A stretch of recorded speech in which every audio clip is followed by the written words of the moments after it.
다음에 우리 베드로 오순절 설교로 갑시다. 자, 그래서 이제 오순절날 성령의 세례와 충만함을 받은 베드로가요 설교하기 시작합니다. 베드로의 변화의 시작점 아니겠습니까? 그 전에 어땠어요? 예수와 함께 했을 때는요 어떤 면에서 보면 정말 인간적으로 괜찮은 사람 같이 보였어요. 왜요? 뭐 하라 그러면 제일 먼저 앞장서서 했고요. 뭔가 제자들이 이렇게 멈칫멈칫 그러면 먼저 가서 묻기도 하고요. 그다음에 예수가 무슨 질문하면요 그게 맞던 틀리던 일단은 자기가 갖고 있는 생각에 대해서 담대하게 얘기도 할 줄 알았고요. 굉장히 그 리더십을 갖고 있었거든요. 그러니까 그냥 인간적으로 보면 굉장히 괜찮았죠. 근데 그 당시에 베드로는요 자기가 갖고 있는 정치적 야망, 예수를 통해서 성취하고자 하는 어떤 그런 스스로의 인본적 비전이 있었죠. 근데 그것이 그 사람을 움직이게 한 겁니다. 예수가 죽고 난 후에 베드로가 자기가 갖고 있었던 정치적 모든 또는 또 다른 인본적 야망이 예수를 통해서는 더 이상 실현되지 않을 것이라는 믿음이 그를 다시 자기 어부직업으로 떠밀었죠. 포기하고 이제 갑니다. 근데 여전히 남아있죠. 부활하신 예수를 만났어요. 그때 또 질문을 던지죠. 이때여야 합니까? 이때입니까? 이때여야 하지 않겠습니까? 질문을 통해서 다시 숨겨져 있던 야망이 나옵니다. 욕망이 나옵니다. 그러면서 예수께서 기다려라. 예수 그리스도를 3번이나 부인했던 베드로, 인간적인 요망과 야망으로 가득 찬 인간 본연의 실력과 잘됨을 드러내고 싶었던 베드로, 그 베드로가요 성령으로 충만케 되자 목숨 걸고 증인의 삶을 살기 시작합니다. 증인의 삶을 살기 시작해요. 증인의 삶은 선교적 삶이라고 말씀드렸죠. 선교적 삶이 뭡니까? 선교적 삶이 선교사 되는 거 그럴 수 있어요. 어디로 옮겨가는 거 그럴 수도 있어요. 그건 강론입니다. 총론적 선교적 삶은 뭡니까? 자기가 하는 말, 자기가 하는 행동, 자기가 생각하는 생각, 자기의 모든 전인적인 움직임이 선교적이어야 돼요. 부분적으로 내가 선교를 하고 선교사가 될 거고 이런 게 아니라 자기가 살아가는 모든 삶의 영역의 내용들이 다 선교적이어야 된다는 얘기예요. 누굴 만나든 어디에 있든. 그것이 물론 단회적으로 확 변할까요? 그러진 않아요. 그런 법이는 없어요. 전진되죠. 진전되죠. 조금씩 조금씩. 그게 성령의 능력과 성령의 임재가 있을 때만 가능한 얘기들입니다. 지금 이제 베드로가 그래서요 선교적 삶을 살아가기로 결단하고 그 선교적 삶이 증인으로서의 어떤 메시지와 설교하는 것으로 나타나는 거죠. 15절 보니까요 때가 삼시니 너희 생각하는 것 같이 이 사람들이 취한 것이 아니다. 삼시는 오늘날 시간으로 오전 몇 시예요? 9시입니다. 9시. 오전 9시. 그러면서 요엘서의 말씀을 끌어와서 인용합니다. 16절입니다. 이는 곧 선지자 요엘을 통하여 말씀하신 것이니 일렀으되 하나님이 말씀하시기를 말세에 내가 내 영을 모든 육체에게 부어주리니 너희의 자녀들은 예언할 것이요 너희의 젊은이들은 환상을 보고 너희의 늙은이들은 꿈을 꾸리라. 그때 내가 내 영을 내 남종과 여종에게 부어주리니 그들이 예언할 것이요 또 내가 위로 하늘에서는 기사를 아래로 땅에서는 징조를 베풀리니 곧 피와 불과 연기로다. 주의 크고 영화로운 날이 이르기를 전에 해가 변하여 어두워지고 달이 변하여 피가 되리라.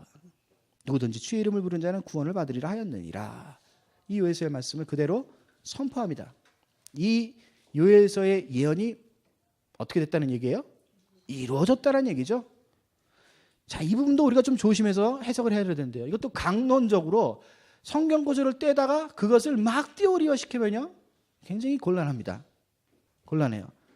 특별히 여기서 여러분들 어느 구절에 마음이 딱 꽂힙니까? 17절이잖아요. 그죠? 야, 자녀들은 예언할 것이요 너희들의 젊은이들은 환상을 보고 너희들의 늙은이는 꿈을 꾸리라. 이 찬양도 있잖아요. 그죠? 여러분들 자, 이 말씀을 듣고 이 찬양 부를 때 무슨 생각하면서 이 말씀을 읽고 찬양을 불러요? 그게 여러분들이 갖고 있는 해석이에요. 제가 여기서 볼 때는 여러분들은 다 늙은이에 속했죠? 뭘 박장대소를 하세요. 맞다는 얘기죠. 본인들이 난 늙은이다. 뭐 젊은이는 저밖에 없어요. 젊은이는 저밖에 없고 예, 다 늙은입니다. 뭐 아멘 할 필요까지는 또 뭐 여러분들 자, 이 구절 보고 이 찬양 부를 때 그럼 여러분들 그렇게 기도하십니까? 하나님 말씀대로 꿈꾸게 해주세요. 그렇게 해석하고 그렇게 기도하세요? 어때요?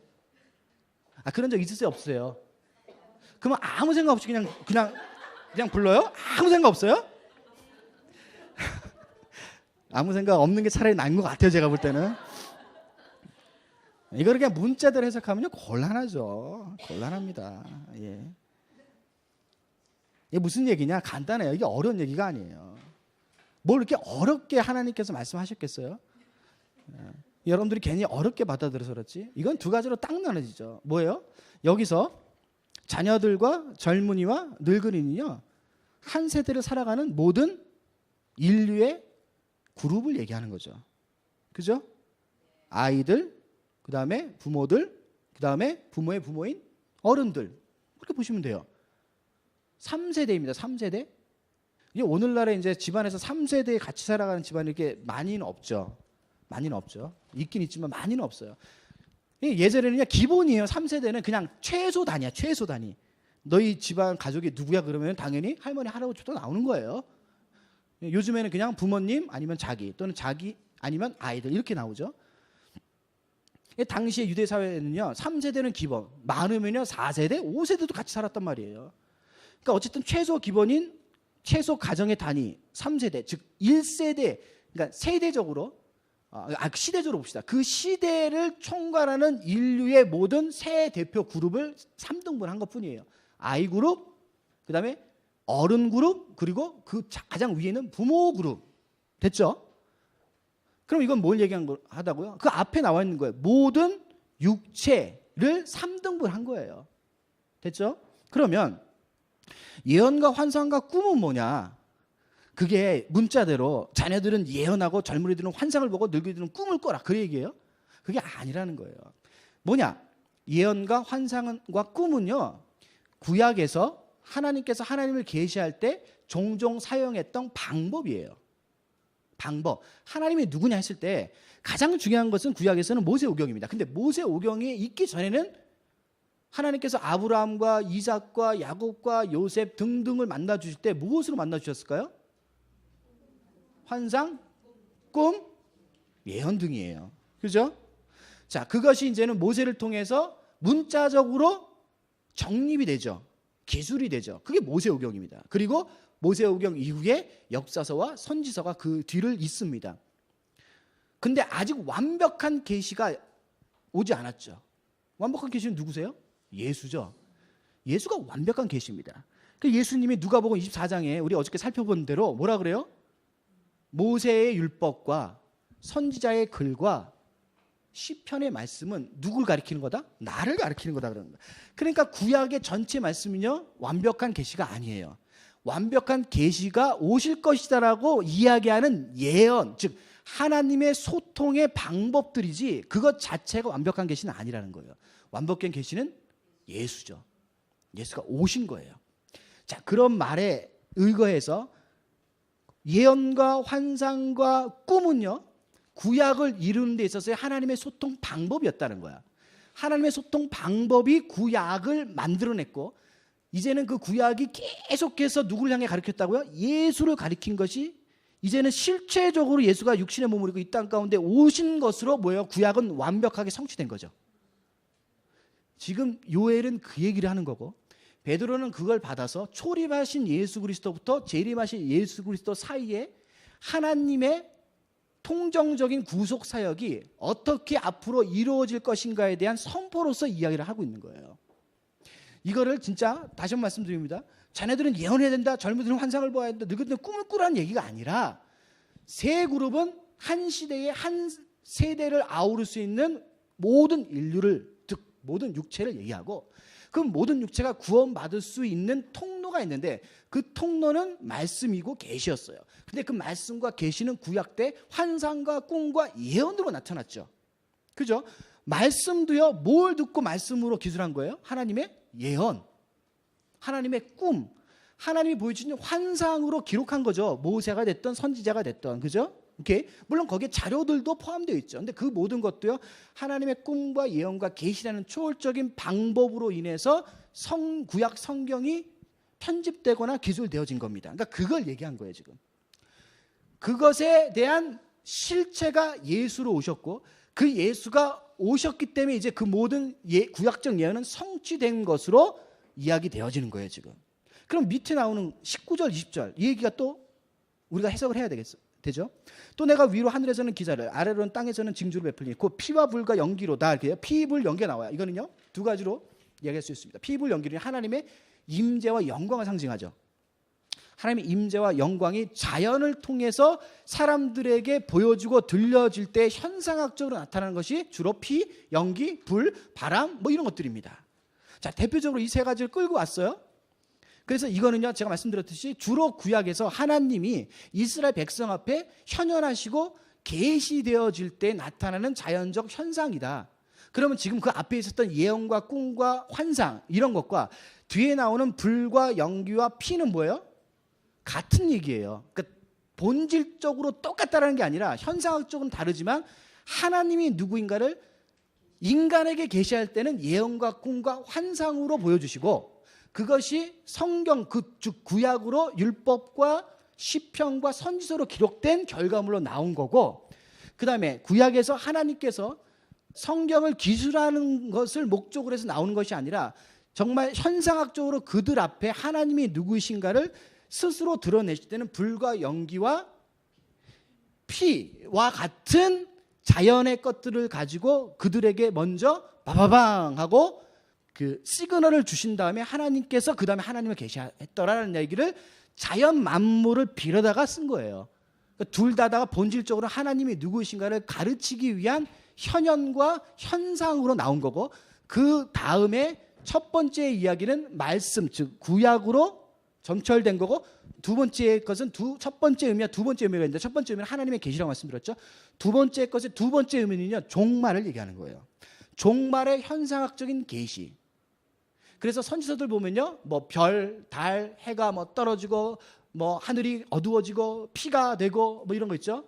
연기가 나고 지진이 나고 이런 것들 뭐 스가랴서라든가 이사야라든가 뭐 다니엘이라든가 이런 거 보면요 묵시록적 형태에 있어서 자연의 어떤 진동과 흔들림을 이야기할 때마다 그것은 하나님의 초월적인 계시와 플러스 종말이 곧 올 것이다라는 예언적인 이야기가 선포되어질 때 항상 이런 것들이 대두된다는 거예요. 그 20절 주에 크고 영화로운 날이 이르기 전에 해가 변하여 어두워지고 달이 변하여 피가 되리라. 종말론 얘기하는 거죠.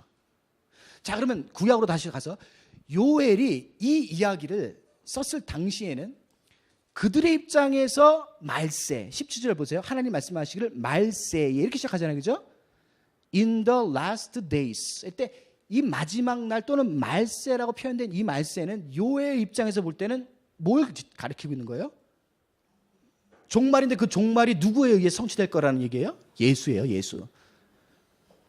이 예수가 이 땅 가운데 육신의 몸을 입고 오셨잖아요. 그게 요엘 구약적 입장에 봤을 때는 말세예요. 종말이에요. 왜 종말이에요? 구약이 끝났기 때문에 그래요. 이해되셨어요? 구약이 끝났어요. 그러니까 여러분들이 말세를 무조건 예수 재림으로만 다 몰고 가서는 안 돼요. 그런 최종적으로는 그게 맞습니다. 그렇지만 중간중간에 말세는 항상 있었어요. 예수님께서 그런 말씀하시죠. 말세의 때가 이렇다라면서 노아의 홍수 갖고 얘기하시잖아. 롯의 이야기를 갖고 하시잖아. 그러니까 그때도 다 뭐예요? 부분적으로 말세란 말이야. 근데 구약 전체를 통틀어서 말세가 올 것이다라고 얘기했을 때는 예수의 초림을 얘기한 거예요.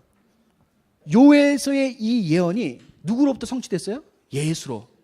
예수에서 성취됐다라는 거야. 말세가 왔다라는 거야. 이미 왔어. 그 이야기는 구약이 얘기한 모든 것이 예수로 인해서 다 완벽하게 완성되고 성취됐다라는 선포를 누가 하고 있는 거예요? 지금 베드로가 하고 있는데 그 얘기를 베드로가 왜 꺼내들었냐? 요엘을. 왜요? 지금 이 이야기를 이 설교를 듣고 있는 청중들이 다 누구예요? 유대인들이에요. 유대인들이 뭘 기다려왔어요? 지금까지 메시아 즉 말세를 기다려온 거예요. 그 말세가 성취됐다 안 됐다 지금 이 부분에 대해서 베드로는 요엘서를 갖고 과거 완료형으로 성취됐다라고 얘기하는 거예요. 누구 때문에? 예수 때문에. 그래서 마지막으로 이렇게 얘기하죠. 누구든지 주의 이름을 부르는 자는 구원을 받는 거다. 예수의 이름을 불러야 된다는 거예요. 왜요? 성취가 됐으니까 말세가 왔으니까 이미. 자, 첫 번째 해석은 이겁니다. 근데 두 번째 해석은 신약의 말세는 이제 예수 그리스도 재림을 얘기하죠. 어디부터 어디까지? 예수 그리스도의 초림과 예수 그리스도 재림 이 사이는 다 말세예요. 여러분들은 지금 어느 시대를 살아가고 있어요? 제2의 말세의 시대를 살아가는 거예요. 제1의 말세의 시대는 완성됐다 안 됐다? 됐다. 누구로 인해서? 예수로 인해서. 그것이 증인들에게 또 누구를 받음으로 확인돼요? 성령을 받음으로 확인되는 거예요. 그래서 성령이 이제 이니시에이티브를 지고 증인들을 통해서 선교적 삶을 살게 하시는 데 있어서의 두 번째 말세에 대한 이야기를 구약의 요엘서를 통해서 베드로의 입을 빌어다가 설교하게끔 하심으로 두 번째 말세, 즉 예수 그리스도의 재림이 반드시 또 오기 때문에 너희들은 구원을 지금 받아야 된다는 얘기죠. 지금 예수의 이름을 부름으로. 근데 거기에 차별이 있어요? 없어요? 없어요. 누구든지 주의 이름을 부르는 자는 뭘 받아요? 구원을 받는 거예요. 구원을. 그러니까 지금 첫 번째 말세 종말을 찍으신 분은 예수고요. 두 번째 앞으로 다가올 말세에 종말을 찍으신 분도 예수님이에요. 근데 초림과 재림 사이에 예수님은 이미 육신적으로는 이 땅 가운데 거하지 않기 때문에 그 말세의 현상과 내용과 의미와 메시지는 누구의 주도하에서 누구를 통해 일어날 거라고요? 성령의 주도하에서 제자들과 교회를 통해서 말세는 계속되게 메시지로 전해져야 된다는 거예요. 그래서 요엘서 이야기는요, 환상과 예언과 꿈이라는 강론에 대한 이야기가 아니라 무슨 이야기예요? 구원에 대한 얘기예요. 구원.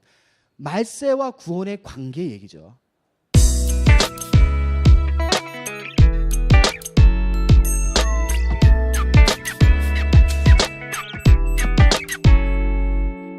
예수로 인해서 성취됐습니다. 그리고 예수로 인해서 성취될 겁니다. 그게 구원이에요. 역사적인 총괄적인 구원관이고요. 여러분들 개인적인 구원관도 똑같아요. 예수로 인해서 구원 받았죠? 예수로 인해서 구원 받을 겁니다. 그게 요엘서예요. 기가 막히죠? 이게 기가 막히셔야 돼요. 이게 은혜거든요. 여러분들이 구하지 않았어요. 여러분들이 그것을 다 살펴본 적이 없어요. 여러분들이 소망해 본 적이 없는데 하나님께서 하나님의 주권에 의해 하나님의 은혜에 의해 여러분들에게 다 선물로 주신 것들이니까요. 그럼 우리는 역사적으로 지금 살펴만 보는 거예요. 그리고 이 두 번째 말세 시대를 살아가는 제자요 교회로서의 사명을 어떻게 선교적 삶으로 증거할 것인가만 여러분들의 특권과 숙제로 남아있죠. 책임으로 남아있는 거죠. 그게 얼마나 아름다운 이야기인지 모릅니다. 그게 놀라운 이야기예요. 자, 두 번째입니다. 25절부터 36절까지인데요. 간단하게 말씀드릴게요. 여기 다윗의 시편이 나옵니다. 자, 다윗의 시편을 인용했는데요. 그 중에서 우리가 한 절만 보겠습니다. 27절이에요. 이게 키버스가 되는데요. 이런 내용을 음부에 버리지 아니하시며 주의 거룩한 자로 썩음을 당하지 않게 하실 것이다라는 거예요. 그건 내용을 음부에 버리지 않고 썩음을 당하지 않게 했다는 얘기는요. 일단은 육신적으로 죽은 후의 상태에 미래에 어떤 일이 벌어질 것인가에 대한 예언적인 이야기가 다윗의 시편에 의해서 기록되었어요. 성령에 의해서 예언한 거예요. 그러면 지금 이 이야기는 내 영혼 했을 때 이거는 다윗의 영혼을 얘기하는 게 아니라 누굴 얘기하는 거예요? 예수 그리스도를 예언한 거예요. 즉 다른 말로 뭐예요? 부활입니다. 부활. 예수 그리스도에 대한 부활에 대한 예언을 누가 했다고요? 다윗이 했어요. 그래서 30절 보니까요. 그는 누구라 그래요? 선지자. 여기서 그는 누구예요? 다윗이에요. 다윗이 왜 선지자예요? 하나님의 말씀으로 하나님의 계시로 예수 그리스도를 예언했기 때문에 선지자라고 불림받는 거예요. 예수 그리스도에 뭘 예언했다고요? 부활하심을. 그리고 31절부터는요. 바로 27절에 나오는 이 다윗의 예언을 인터프리테이션 한 거예요. 해석하고 결론적으로 정리를 한 겁니다. 31절 미리 본고로 그리스도의 부활을 말하되 그가 음부에 버림이 되지 않고 그의 육신이 썩음을 당하지 아니하시리라. 27절의 얘기를 그대로 누구에게 적용했다고요? 예수에게. 32절 이 예수를 누가 살려요? 하나님이 살리신지라. 우리가 다 일의 증인이로다. 33절 삼위의 하나님의 사역을 이야기하고 있습니다. 하나님의 오른손으로 예수를 높이심에 그가 약속하신 성령을 아버지께 받아서 너희가 보고 듣는 이것을 부어주셨느니라. 이제 너희가 부활의 증인의 삶을 살아야 된다. 왜요? 예수님께서 부활을 통해서 구약을 다 성취하셨기 때문에. 그리고 그 언약과 약속의 성취가 누구로 이제 넘어갔어요? 제자와 교회로 넘어갔어요. 이제 그들이 그 증인된 삶을 살아감으로써 부활하신 예수 그리스도를 증거하는 것으로 그들에게 미션이 주어졌다는 거죠. 그래서 베드로의 설교는요 단순합니다. 예수 그리스도의 죽음과 부활이에요. 근데 죽음보다 부활에 집중하고 있죠. 부활하신 예수 그리스도. 초대교회가요, 목숨을 걸고 선교적 삶을 살아가고 증인된 삶을 살아갈 수 있었던 가장 중요한 두 가지 그들의 신앙은요, 부활신앙과 종말론적 신앙이에요.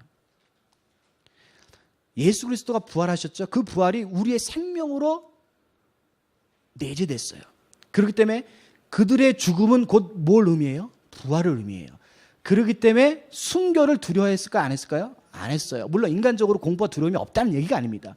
근데 그 예언과 하나님의 약속과 그 미래의 자신의 완벽한 부활을 충만히 성령에 의해서 꿈을 꾸고 그리고 그 삶을 실제적으로 이 땅 가운데 살아간 사람들이 초대교회의 제자들이란 말이에요. 그러니까요, 우리가 봤을 때는 말도 안 되는 일들을 그들이 하는데 그들의 실력이 아니라 성령의 충만함과 부활 신앙이 그걸 가능케 했다라는 거죠. 그래서 그들은 끊임없이 오늘이 종말이었으면 좋겠다, 종말을 소원하면서 부활을 꿈꾸며 살아온 사람들이었어요. 그러니까 초대교회에 이런 모습들이 가능한 거죠. 반대로 얘기하면 여러분들이 왜 초대교회의 이런 모습이 오늘날 교회 가운데 공동체 가운데 실현이 안 되느냐? 간단하죠. 종말론적인 신앙과 부활신앙을 갖고 있지 않기 때문에 그래요. 여러분들 믿죠? 근데 그건 관념적이니까 삶으로 안 나오죠. 관념적으로 머무는 띠오리는요, 삶으로 나올 수가 없어요. 그게 우리 마음 가운데, 우리 인격 가운데 내재해야 되고 그것이 우리의 삶을 지배할 때 그 다음에 우리 삶을 통해서 구현되어 가는 거죠. 그러니까 그것이 부분적으로 전진적으로 되고 있으면 우리가 믿으면 삽니다. 근데 그것이 더디거나 잘 안 되는 마음이 자꾸 드는 거는 바로 이 부분 때문에 그래요. 종말론적 신앙과 부활 신앙이 뭔지가 관념에서 머무는 거야. 우리의 인격 가운데로 내재되지 않으니까 믿기는 하는데 그게 뭔지는 삶을 통해서 확인이 안 되죠. 근데 자기만 그런 게 아니라 우리 주변 사람들이 다 그래. 그러니까 다 그러니까 그냥 그게 맞는 줄 알고 그냥 살아가 와버렸단 말이야. 그래서 사도행전을 통해서 여러분들이 뭘 배우셔야 돼요? 예수 그리스도의 부활과 제자들의 종말론적 신앙을 배워야 돼요. 이 두 가지가 관념에서 머물지 말고 우리의 전인격을 다스리고 통치하기 시작하면요, 여러분들은 공동체의 본연과 공동체의 정신의 삶으로 돌아가지 아니하고는 배길 수가 없게 돼 있어요. 왜요? 그게 성령이 우리를 인도하시는 삶이기 때문에 그래요. 그런 삶을 실제로 살 거냐 말할 거냐에 대한 그 확인된 내용으로 가기까지의 과정은 우리들의 여정으로 남아 있습니다. 그게 그렇게 그러면 합시다 그러면 그게 팡 돼요? 그렇게 안 돼요. 그게 안 돼요. 하지만 그것에 대한 관념화가 내 마음과 인격 가운데 내재화되는 과정이 반드시 수반되고 동반돼야지 꿈을 꿀 수 있어요. 그래서 초대교회의 면면들을 여러분들 잘 살펴보세요. 그 초대교회의 제자와 성도들이 어떻게 예수로 목숨을 걸었나? 종교의 함몰에 됐다는 얘기가 아니에요. 어떻게 부활하신 예수 그리스도를 증인으로서 선교적 삶을 살아냈는가에 대한 이야기로 여러분들 사도행전을 꼼꼼히 살펴보시면요, 첫 번째 내 모습을 보게 되죠. 우리 공동체의 모습을 보게 되고요. 그렇다고 한다면 앞으로 나는 어떤 제자의 삶을 살아갈 것인가에 대한 꿈들을 그려내갈 수 있어요. 그 굉장히 중요한 이슈 가운데 하나가 바로 사도행전의 이슈예요. 왜요? 누가 공동체가 지금 그 메시지를 받아야 되거든요. 3장, 여러분 다 아는 얘기니까요, 한 꼭지만 보고 마무리할게요. 3장 11절부터 나오는 두 번째 베드로의 설교도 동일합니다. 메시지는요, 뭐예요? 부활 예수. 평생을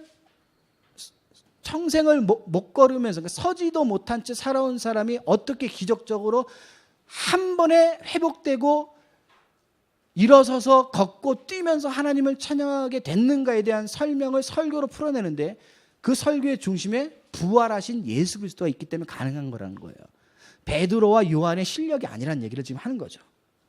그래서 11절의 설교는 그냥 그렇게 보시면 되고요.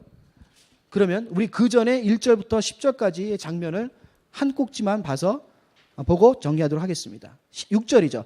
베드로가 이르되 은과 금은 내게 없거니와 내게 있는 것으로 내게 주니 나사렛 예수 그리스도 이름으로 일어나 걸으라 하고 오른손을 잡아 일으키니 발과 발목이 곧 힘을 얻고 뛰어서서 걸으며 그들과 함께 성전으로 들어가며 걷기도 하고 뛰기도 하며 하나님을 찬송하니, 이렇게 돼 있어요. 평생을 일어난 적이 없는 이 가난한 이웃이, 거지라고 표현합시다. 거지가 베드로와 요한이 성전으로 들어갈 때에 그 친구를 주목하면서 우리를 보라 그래요. 지금 성령으로 충만한 상태에 있는 거 베드로와 요한이야. 두 가지가 연동됩니다. 한 가지는요 뭐예요? 측은지심입니다. 예수께서 3년 동안 이 땅 가운데서 병자를 낫게 하시고 귀신을 내어 쫓으셨던 가장 근원적인 동기는 뭐예요? 긍휼입니다. 능력이 아니에요. 긍휼이에요. 우리가 긍휼을 보지 못하고 자꾸 능력을 얘기하면요 하나님이 일하실 수 없어요. 예수 그리스도는요 자신의 능력으로 역사를 하신 게 아니에요. 하나님의 능력이에요. 예수는 뭐 하셨어요? 아버지가 갖고 계셨던 이 땅의 죄인을 바라보면서 느낄 수밖에 없는 가슴 찢어지는 긍휼과 자비의 마음이죠. 그 예수의 회복사역의 원동력이었습니다. 지금 베드로와 요한이 성령을 통해서 그 마음이 든 거예요. 긍휼한 마음이 쏟아지는 거예요. 불쌍한 거예요. 그래서 보기 시작합니다. 그 두 번째 연동되는 이야기는요. 성령으로 충만하기 때문에 성령께서 어떤 역사를 할 것이라는 믿음이 있는 거예요. 그래서 기다리고 있습니다. 성령님, 지금 이 친구에게 가장 필요한 것이 뭡니까? 가르쳐 주시옵소서. 그리고 능력을 베풀어 주시옵소서. 우리가 이 친구를 보니까 너무 긍휼합니다. 마음이 아픕니다.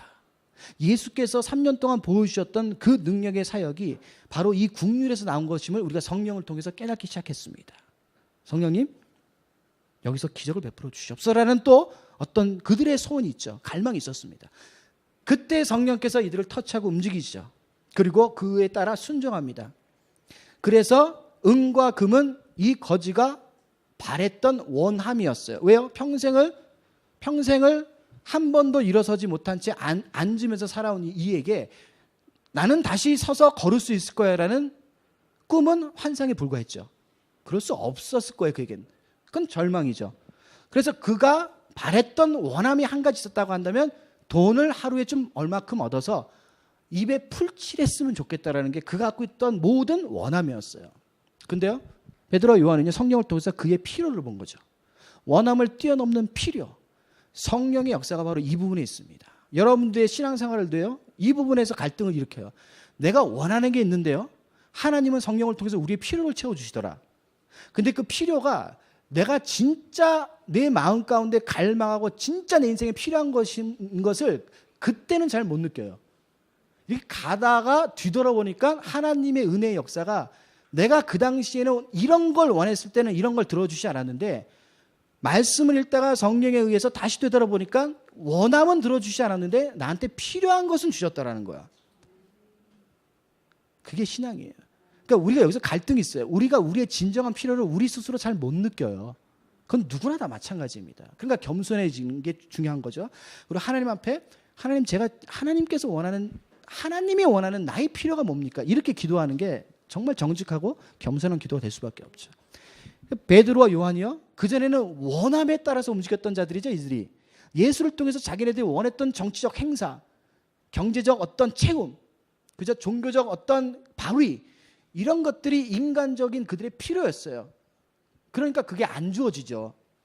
하나님이 그들 자신보다 더 잘 아시거든요.